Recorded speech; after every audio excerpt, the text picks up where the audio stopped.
Well, let me start by saying thank you for coming. I know we all lead such busy lives these days. It's so hard to make time to come and to spend a little time even by yourself. Just so many things to do. Let me start by thanking, of course, the World Affairs Council for inviting me today. I have always been an admirer of the World Affairs Council because there's nothing more important than to educate all of us about what's going on in the world, what are the critical issues. And the world, as you know, over the last 100 years, particularly over the last 100 years, has been getting smaller and smaller. We're all interconnected. And so what happens here affects people anywhere in the world. What happens in other parts of the world affects us here. And I'm a believer that children in India are as important to me as children in Indianapolis. Children in Kenya are as important to me as children in Kansas. So I've always been kind of a global citizen. And I think it's actually helped educate me about, I think, the world in general and what the needs are. I'd kind of like to talk to you today. Well, let me back up a second. You know, one of the things that maybe I should mention is that I didn't start doing this. You know, what happens in life, of course, you never really know. I was a kid, grew up in the South Bronx in New York City, in Spanish Harlem as well. And I wasn't even planning on going to college until I met a young lady who asked me, by the way, I had a crush on this young lady. And I was about 17 at the time, and she asked me what college I was going to. And I was a Puerto Rican, Cuban kid, and I was playing stickball out in the street. I wasn't going to go to college. I was probably going to end up in the Vietnam War somewhere. But she was very cute. I loved her from afar. And so I made up college. I said, I'm going to Cornell. I heard that there was a school in New York somewhere called Cornell. So I said Cornell. Now, of course, I hadn't applied. I hadn't done anything to get my butt into Cornell. But nevertheless, I had to do something. So I ended up applying for, City University. I went to the City University. Then I went to NYU. And I met some professors that kind of pointed me in the right direction. I ended up becoming a lawyer. I did some public defender work for a while, and I started working with young people. And I started nonprofits in the Bay Area, worked with thousands of kids and tried to get them on the right track. And then, as Mike said, I wrote this book, In Defense of Children. Oprah Winfrey calls me the next day. Book comes out. I do 2 years of traveling around the country just talking about children. And then the United Nations calls. The United Nations calls because they had just completed and had ratified the Convention on the International Rights of the Child. And they said, we're putting together a committee, and we want you to travel around the world and check on the status of children in a variety of countries around the world. So this committee had members from different countries, and there was 2 members from the United States, and I was one of them, and I ended up spending 12 years working with the United Nations, traveling to maybe 40 or 50 different countries, checking on the status of children. And sometimes they would send me off to Romania, and I'd end up in the sewers with kids and families that lived in sewers. Or I'd end up in Bangkok, going into a brothel, and with the local police there, arresting individuals who were sexually exploiting children as young as 10 years old, traveling to Thailand to do specifically that. And then I ended up in all sorts of places. And then one day I got a call from the United Nations again, and they said, how would you like to go to northern India and do a report on the treatment of Tibetan children for the Dalai Lama and the United Nations? And so, off again. I went to a little town where Dalai Lama lives called Dharamsala in India, and I spent a month there. And by the way, at least during the time I was there, 2,000 children would cross the Himalayas to escape Tibet, China, and come into India to go to schools that the Dalai Lama had established for them. These were refugee children. And so it was my job to interview these children, do a report on what was going on in Tibet, in their lives, with their families, how they made it over the mountains. And in the process, I met the Dalai Lama. And I spent time at his home. He and I became friends. And when he comes to California, I usually host him. And what I'm suggesting is that you never really know what path you take in life. One thing leads to another, and all of a sudden, you're doing this, you're doing that. One day I'm having a conversation with the Dalai Lama, and he says to me, "So what do you want to do?" He used to call me the little professor, but he'd give me a little slap in the face when he'd do that. He says, "What do you want to do with the rest of your life?" I said, "Well, I've done a lot of traveling, and one of the things I've discovered is that there's so many forgotten people on this planet. I mean, I find them on the streets. I find them under plastic tents. I find them in holes in the ground. I find them all over." And he says, "I've noticed." And I said, "What do you think I should do? And what is this thing that you call compassion?" The Dalai Lama is the Buddha of compassion. And so I figured I might as well ask him, what is this thing you call compassion? Because I think I have some of it, not to the extent you do, but what should I do with it? And he said, "Tom, there's really two levels of compassion. One is that you're a nice person. You're respectful of others. You treat people kindly. You accept, people without making an awful lot of judgments about who they are, what they do, what they say. You're open-minded. But there's another and higher level of compassion." And he said, the higher level of compassion is that you need to, anytime you see suffering, you need to work to alleviate that suffering. It's not enough just to be a nice person. You have to work to actually take away the suffering of others. And so I decided in 2007 I would put together the Forgotten International, and I left my teaching part-time and so on and so forth, and been working around this ever since. And the truth is, I didn't have a dime when I started the Forgotten International, but I have met over the years an awful lot of people who frankly care. I was giving a talk once, and I mentioned that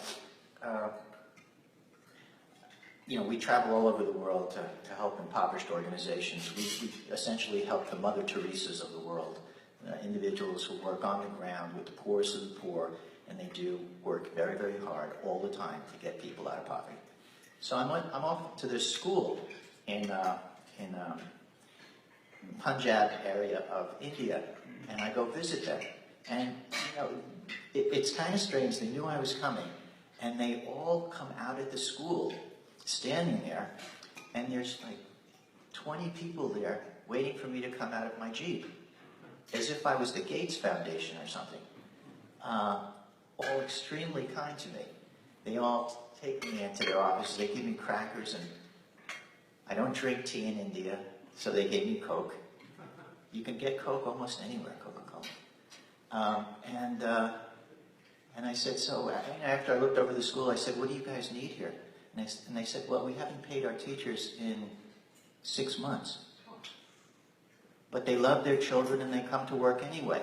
But we'd like to pay them. I said, well, what else do you need? He said, well, we have a new kindergarten class coming in and we need a room for them. We have to build an extra room to our school for the kindergartners. I said, okay. So how much does that all cost to pay your teachers and to build a kindergarten?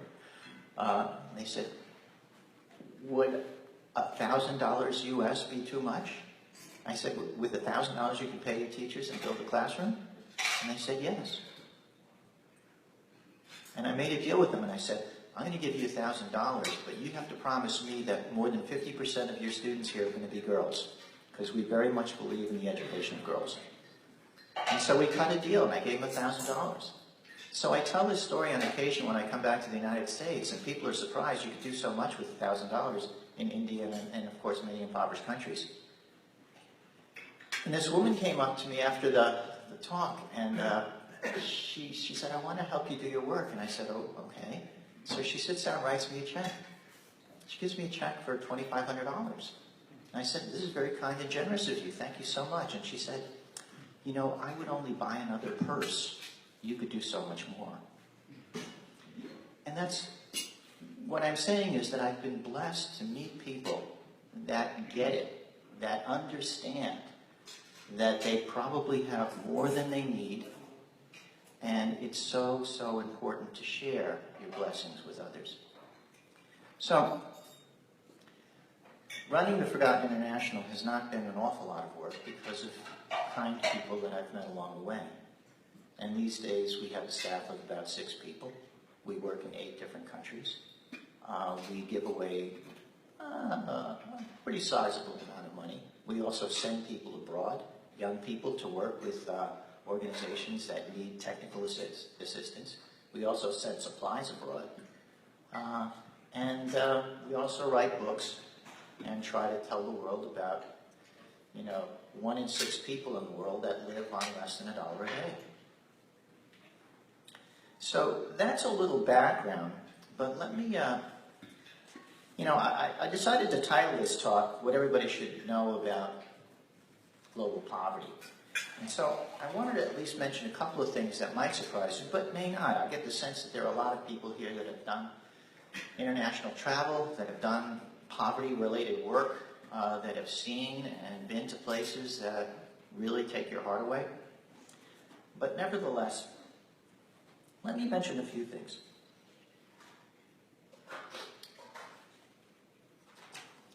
By the way, Mike mentioned this book, and I'm more than willing to sign a few books for people if you're really interested in this field.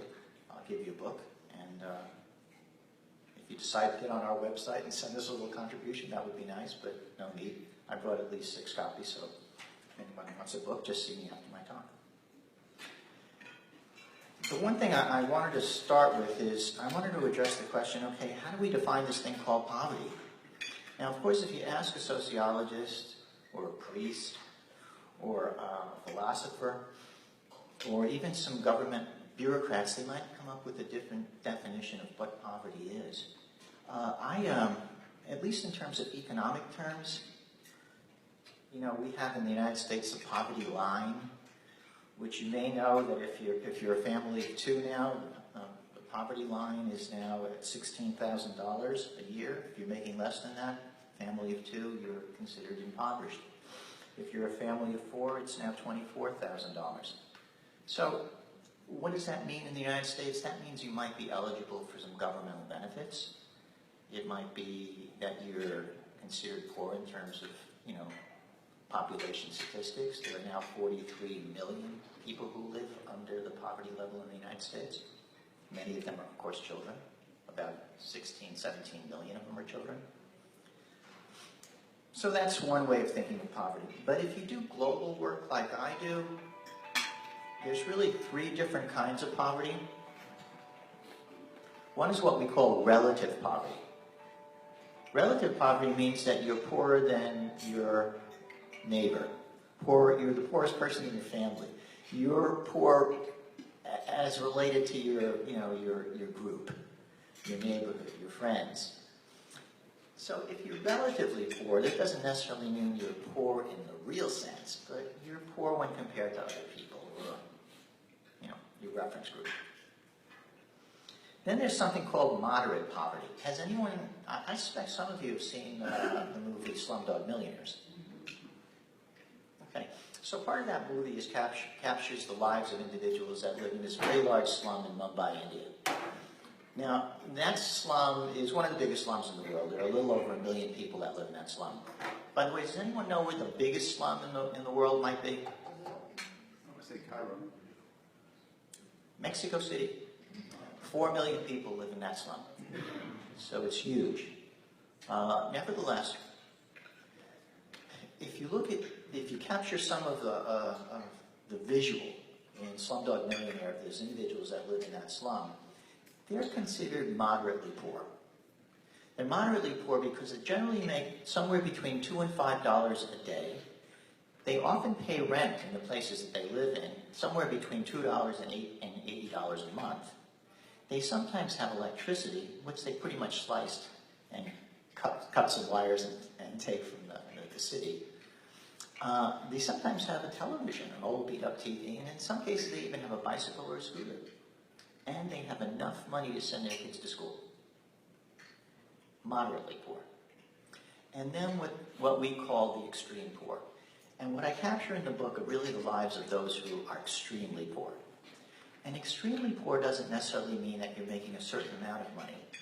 It means that you're so poor that you're living on the edge of life and death.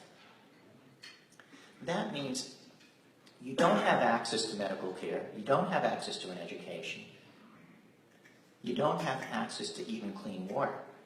You probably are a squatter somewhere, you don't own any property.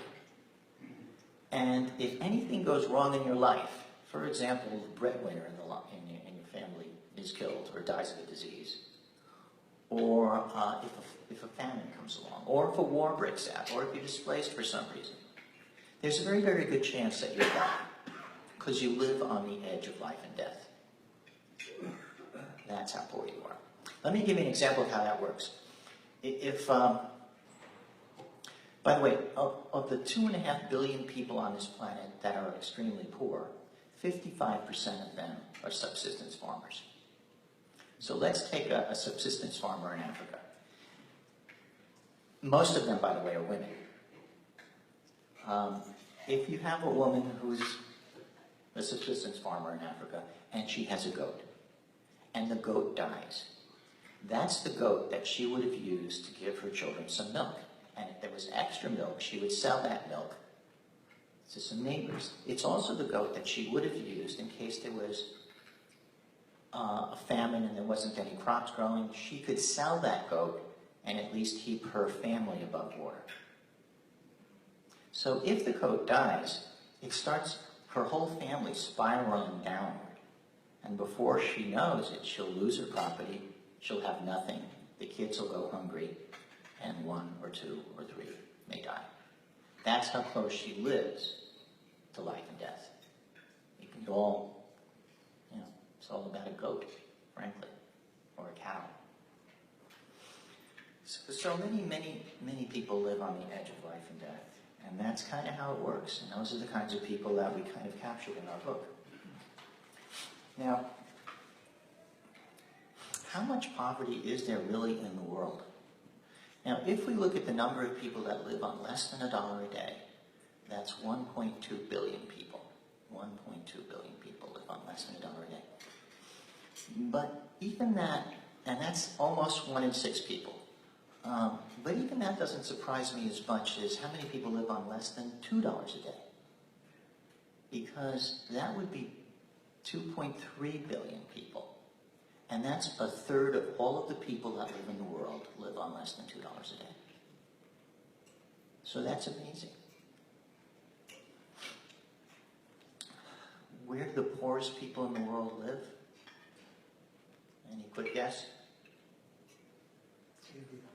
What's that? India. Well, that's a good yes, because the next question I was going to ask is what country has the most poor people, and that is India. In fact, of all the poorest people in the world, and let's just take the 2.5 billion of them, almost a third of them live in one country, and that is India. But the poorest people in the world live in Central and South Africa. In fact, there are several countries in Central Africa where 80% of the population in those countries live on less than $1 a day. 80%. Now, in some war-torn countries, and now in the Middle East, and because of war and displacement, we have some extremely poor people there as well. By the way, why are these numbers even important? I think they're important because, and I'll say this, and maybe if you remember nothing else today, this is what to remember. Poverty kills. More than any other thing in the world, poverty kills. There's a friend of mine said, there's only one thing that kills more people than poverty. And I said, what's that? And he said, old age. And that's probably true. But next to that, poverty. And of course, poverty kills you in indirect ways. 350 million people on the planet have absolutely no access to medical care because they're too poor to afford it, or they live too far away to get to medical care when they need it. So if they get terribly ill, or if they need surgery, they die. Let me give you an example of how this works. If you live in a rich country today, you are probably going to live, the average lifespan in rich countries is somewhere between 77 and 81 years. Japan, probably the country where you're most likely to live long. If you live in a poor country, your average lifespan is between 39 and 43 years. So, because of what you're apt to receive in a rich country, and because of this different standard of living, and because of your access to medical care, good food, exercise, so on and so forth, you can live twice as long in a rich country than you can in a poor country. Because in a poor country, poverty will kill you. All right.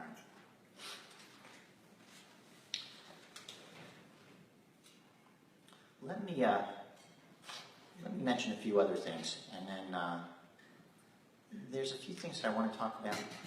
And, you know, some people have asked me, hey, Tom, why should we, and it seems kind of rude, and it seems kind of harsh. They'll say, Tom, you know, there's so much trouble in the world. There's so much suffering. It's impossible to do anything of real substance.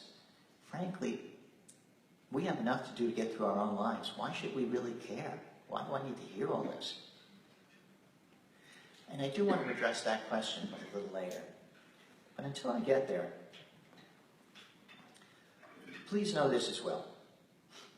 Of the poorest of the poor in the world, 60 to 70% of them are women and girls. So again, if you take that number, about 2.5 billion people, 60 to 70% of them are women and girls. And I'll talk a little bit about why that's so. And of the 55% of the world's poor that are subsistence farmers, most are women between the ages of 28 and 35. And they earn less than $1 a day, and half of all of them, of all the children that they have, half are either malnourished or undernourished.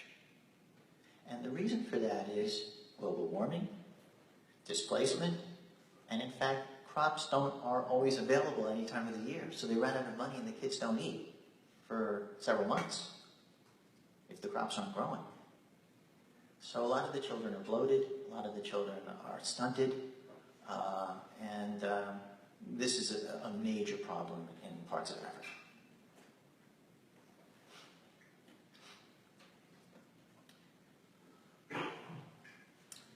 The other thing I'd kind of like to at least mention, because I'd like to talk a little bit about what do the poor do in the world? What are their principal occupations? Well, one, of course, number one biggest occupation, subsistence farmer. Number two biggest occupation the poor do, recycling. Recycling, believe it or not. In many cities in the developing world, 25% of all the waste that a city produces is picked up by the poor and recycled. It's the only way that they have some access to making some kind of money. They often have no education. And in many cases, one of the biggest drivers of poverty in the world, particularly with regards to women and girls, is domestic violence. So in many cases, these are women who've been beat up and forgotten and tossed aside by men. They have children. They have never gotten a decent education. They have very few skills, and so they turn to recycling. And you'll see them in many parts of the world, either on the streets, or in recycling centers, or on dump sites. You know, we, in making living on our $1 a day, we went to Ghana, and we went to a dump site. It's an e-waste dump site. And does anyone know what an e-waste dump site is? When you, what was that? Computers? That's right, computers. Yeah, anytime you throw away your computer, we've discovered that in the United States it's too expensive to properly recycle computers, phones, televisions, all of that stuff. And so in many states, they put this stuff on barges and they just send it abroad and it's sent to the developing world and it's all recycled there. And in Ghana, it's recycled by children. And there are huge dump sites in Ghana where the children go out and they go through these materials, and what they do is they burn them. They burn the televisions, they burn these computers in order to melt down the plastic, in order to melt down all the insulation, and in order to try to get the little pieces of metal that exist inside these computers. And they collect them up and they sell them. They can get zinc, they can get copper. Copper is very valuable. And in some cases, they can even get little pieces of gold. Now, the big kids get all the good stuff. The little kids get almost nothing. The little kids survive on what's dropped.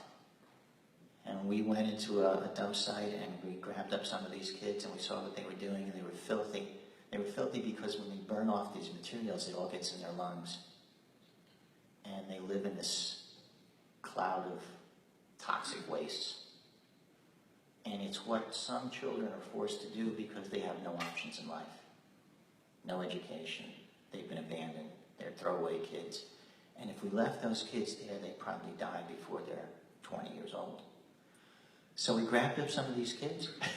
We went back. We found them. We went back. We now have them in boarding schools. They now have uniforms.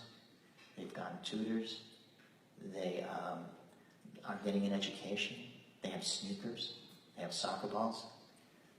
In fact, what they loved most was we go back and visit. We have guides in Ghana who take care of these children.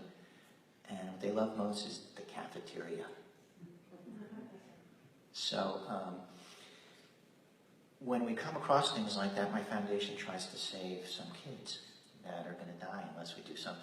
Now, there are a lot of kids that we can't save, but these kinds of kids that, but for us doing something, may not be there any longer.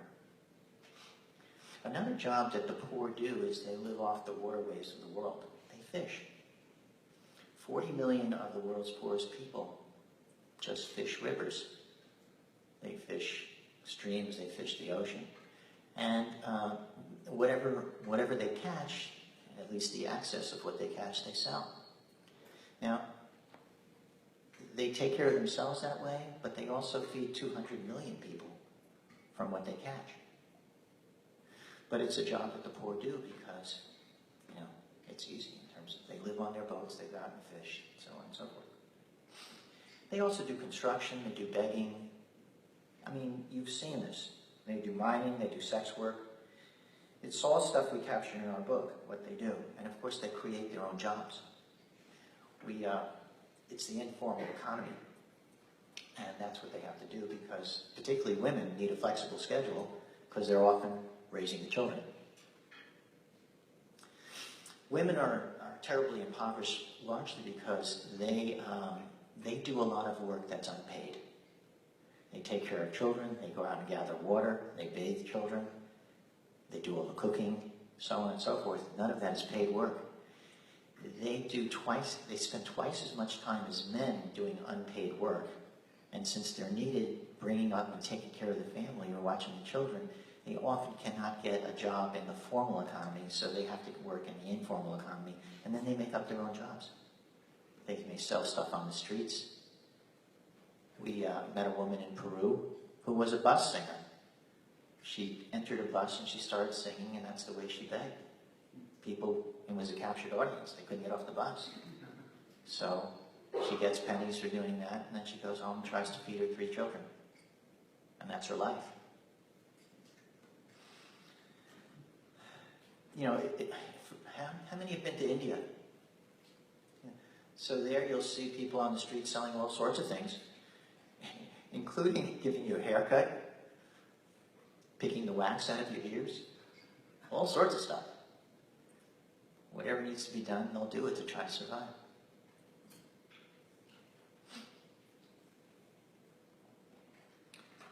All right, let me see if I can address another question. Some of the reasons why women and girls are extremely poor, one of which I mentioned, they spend a lot of time, of course, just doing work that's unpaid. But of course, they also run into a lot of discriminations, including restrictions on their ability to own property. They need flexible work hours. They are the first to be taken out of school when their family needs them to raise the children.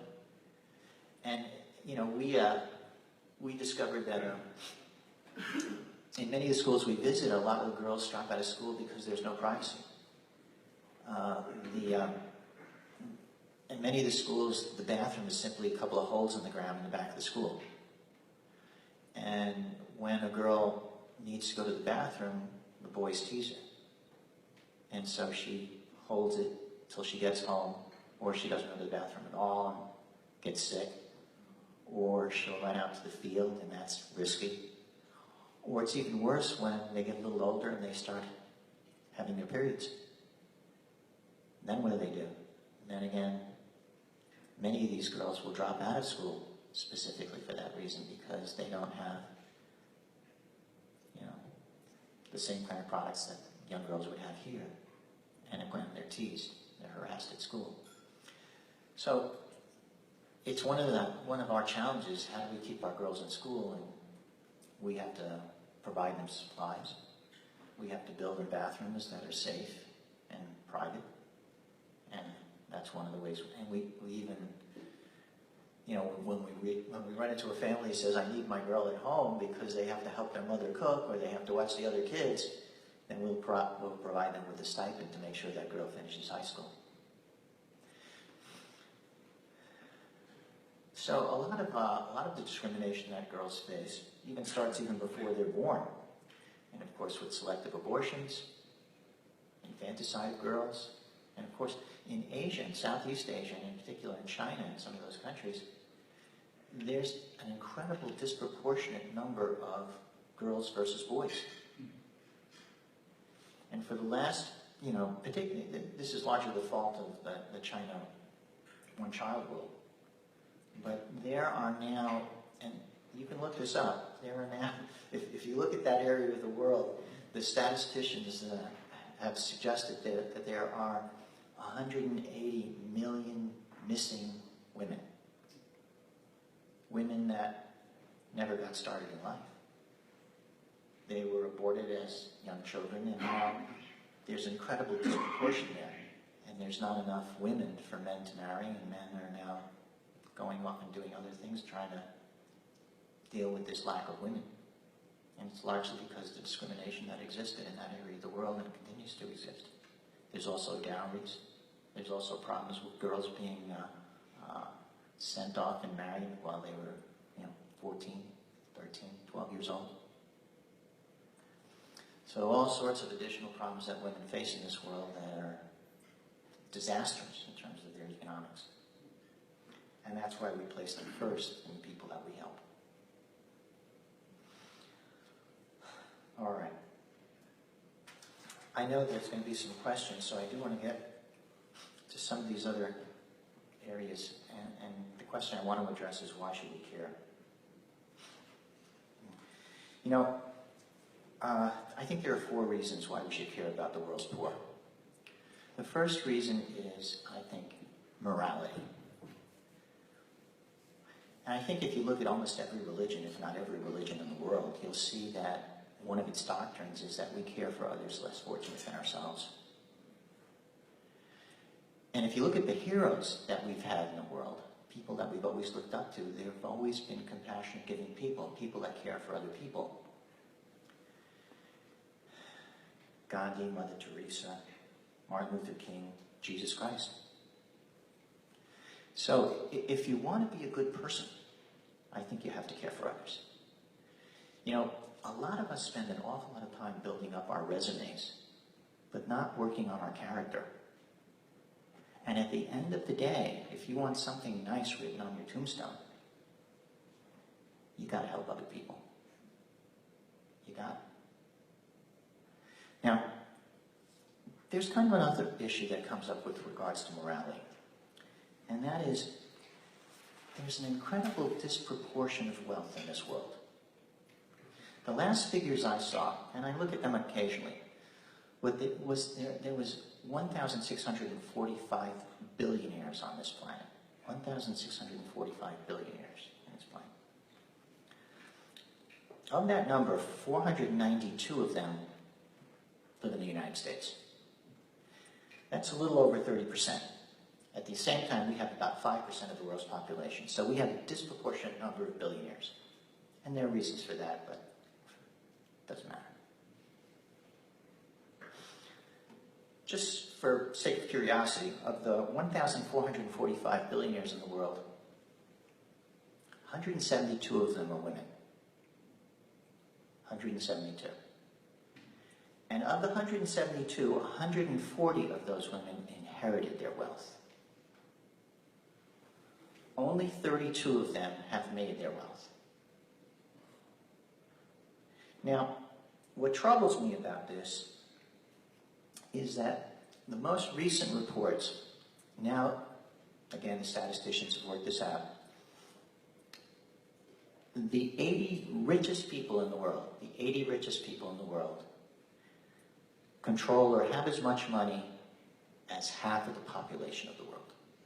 If we took 80 people, which fit in this room, and we took 3.5 billion people, which is half of the world's population, they would have about the same amount of wealth.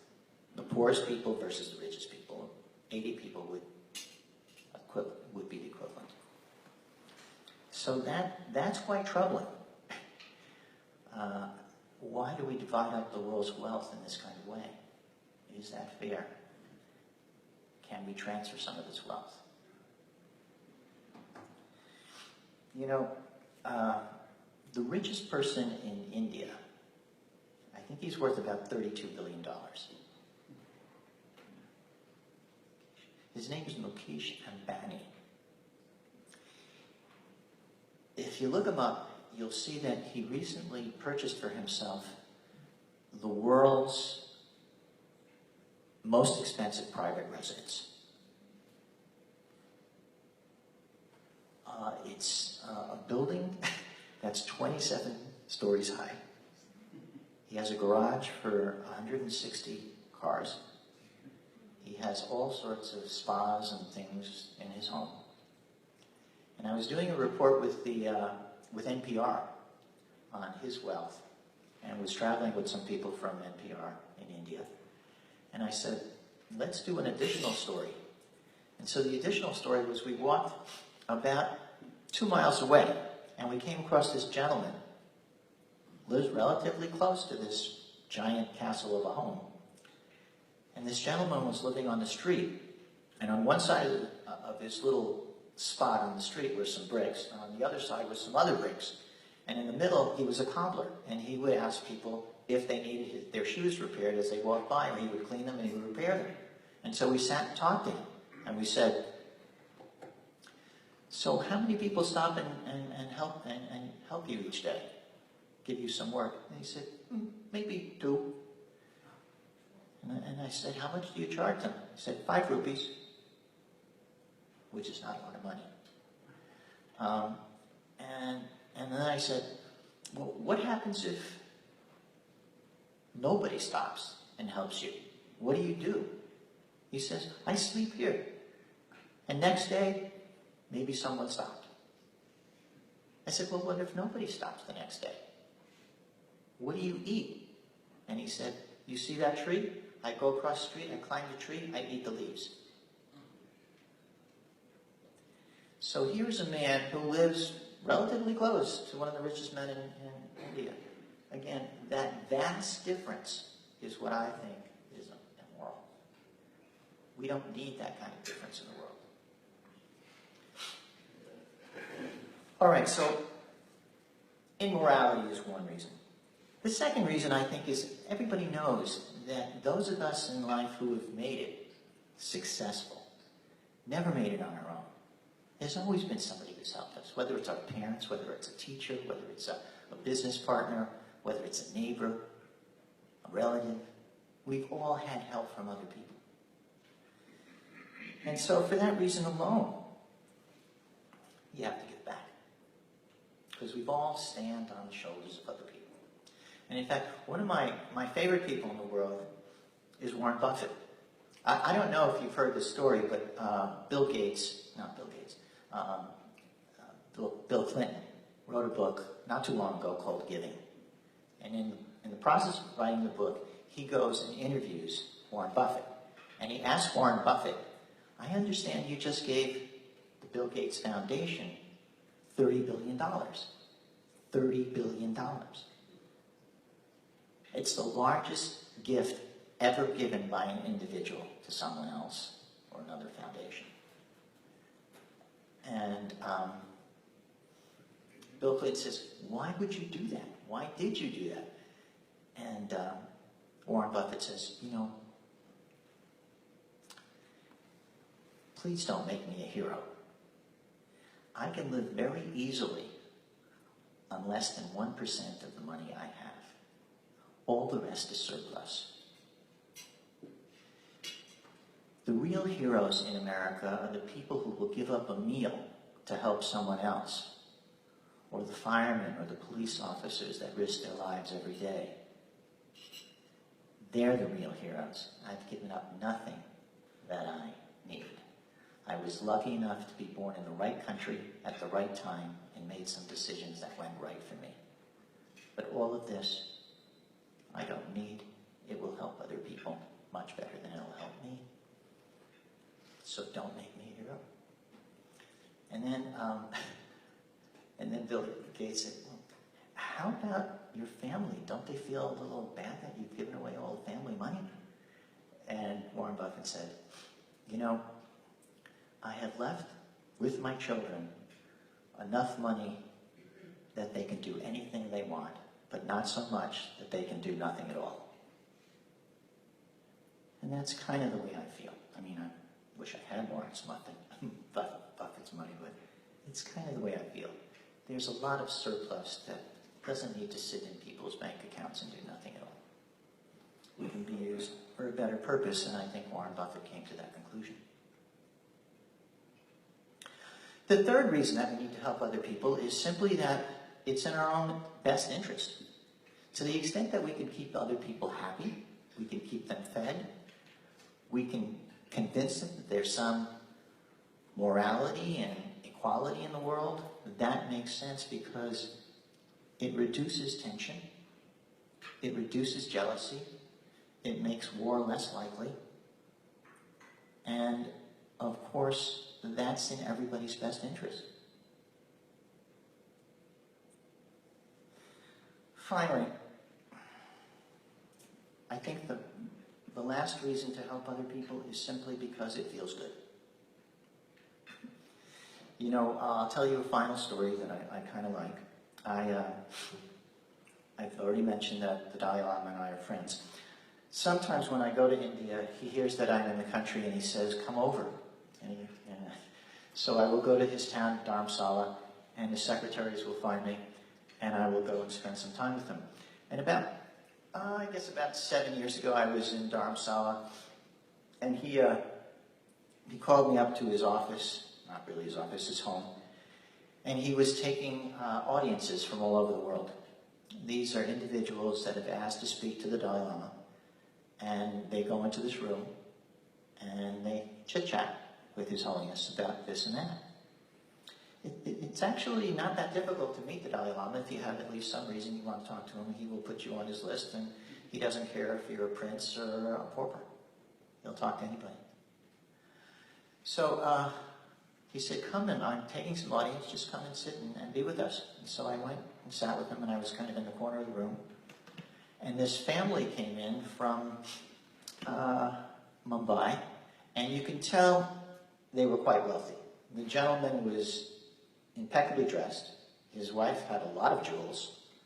The children, there were 3 of them, also impeccably dressed and spoke English perfectly. Clearly went to British schools, best education. And they sat down, talked with His Holiness, and they talked about all of these kinds of things that, you know, if you have an opportunity to talk to the Dalai Lama, you will ask him. I mean, how do you get through life in such a peaceful and joyful manner?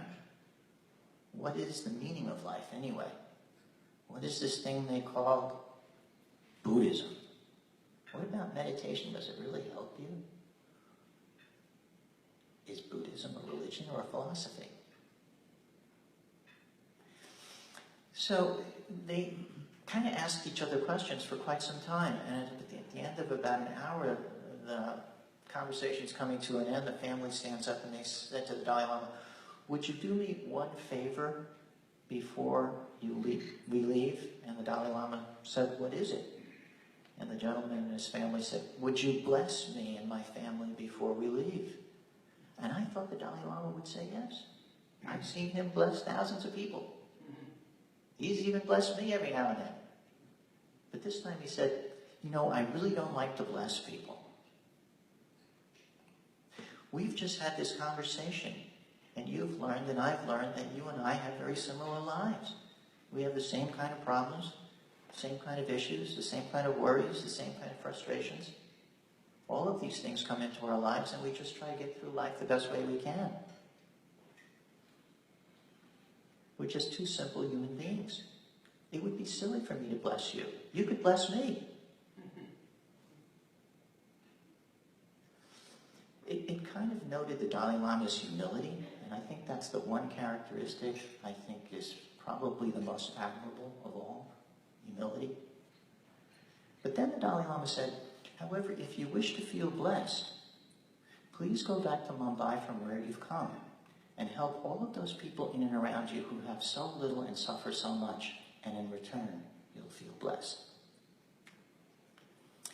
And that's why I do what I do. And I suspect it's why many of you do what you do and why you've come today. So I won't take any more of your time. I don't even know if we have too much time for questions and answers, but if we do, that would be great. If not, thank you for coming. And I do have some books if someone wants a book. Okay?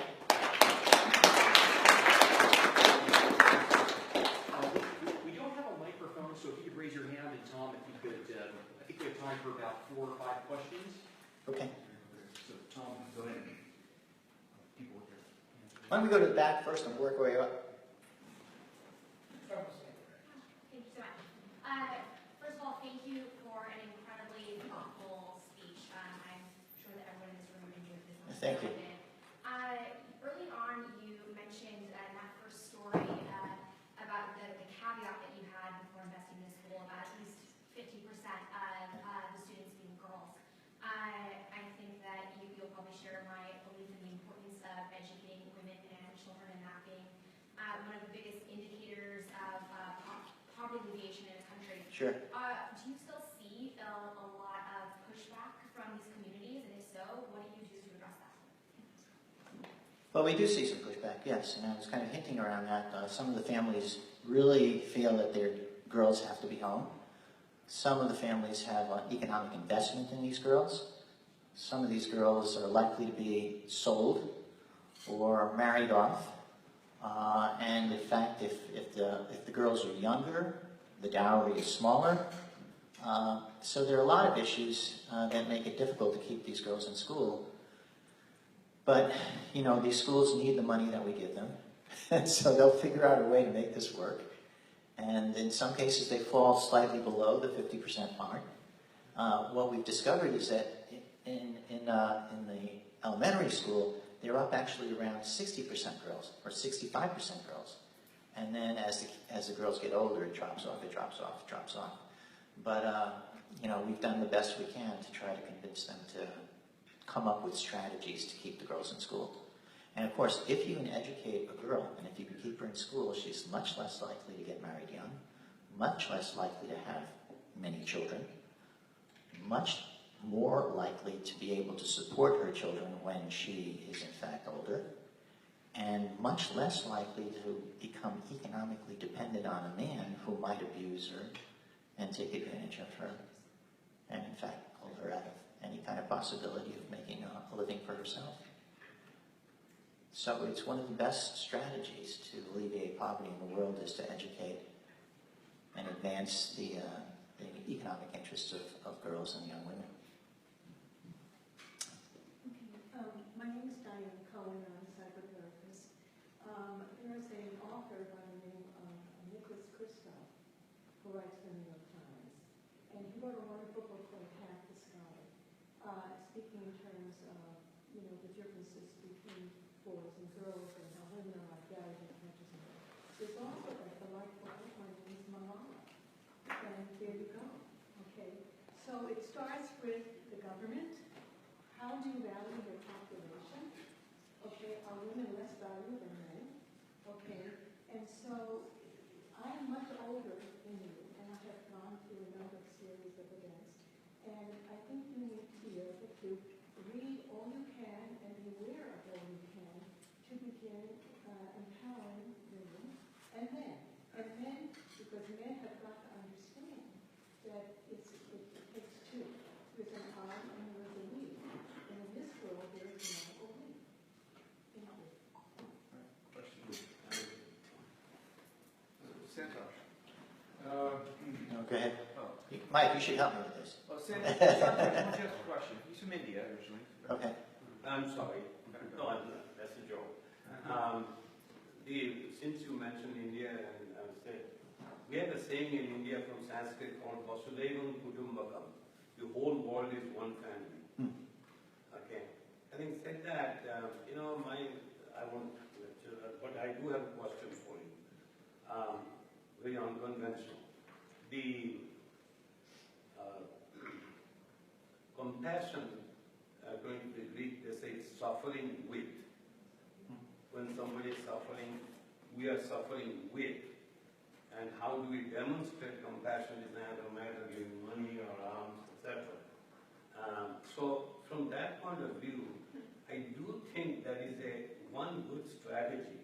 If most of the people in the United States who graduate from high school and intend to go for higher education, it will not have, in fact, they will learn immensely without a school if they spend 6 months to a year in some parts of Africa or India or many other, or China, whatever. And that's the best education one can get one-on-one. Now my question. You said Jesus, feed my sheep 3 times. I've always struggled with this. One can only give what they have. If they don't have, you can give your time. You can cry for them. But it never tells how do you have. Only when you have something you can distribute. And are we taking an easier road? And incidentally, thanks for putting a guilt trip on all of us. And so we have got also to have a strategy where we can make something so that it will facilitate a distribution voluntarily. I think we have time for maybe 2 more questions. You mentioned that what's going to be on your tombstone. I don't have a question. I've got a statement.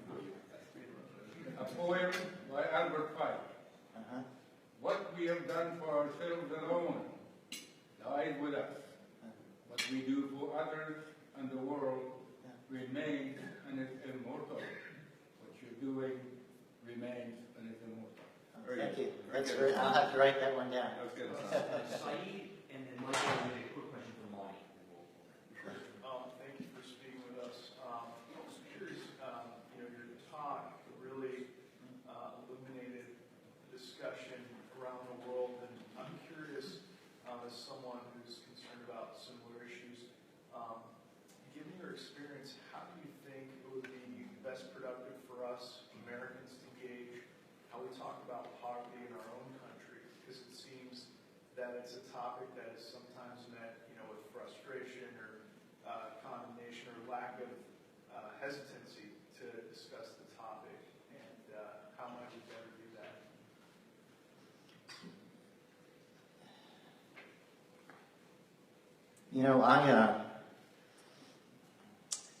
The way I try to discuss the topic of poverty is really, as you may have noticed, tell some stories about people I've met and places I've gone to, and really try to capture the lives of people and try to bring it home to other people. I try to elicit something in the way of empathy for the lives of others. And I think that's the approach that I've taken. It seems to work. On occasion, I go a little overboard. For example, I may go to someone's house for dinner and everybody's enjoying a very, very fancy meal, and I start talking about poverty and what people eat around the world, and they don't like that. You know, enough is enough, Tom. That's it. You're spoiling the party.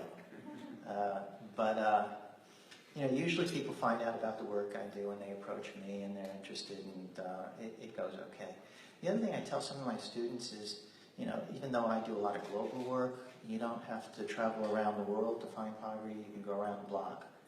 And it's in the doing, it's in the helping that you walk away with stories. And it's those stories that I think are enlightening.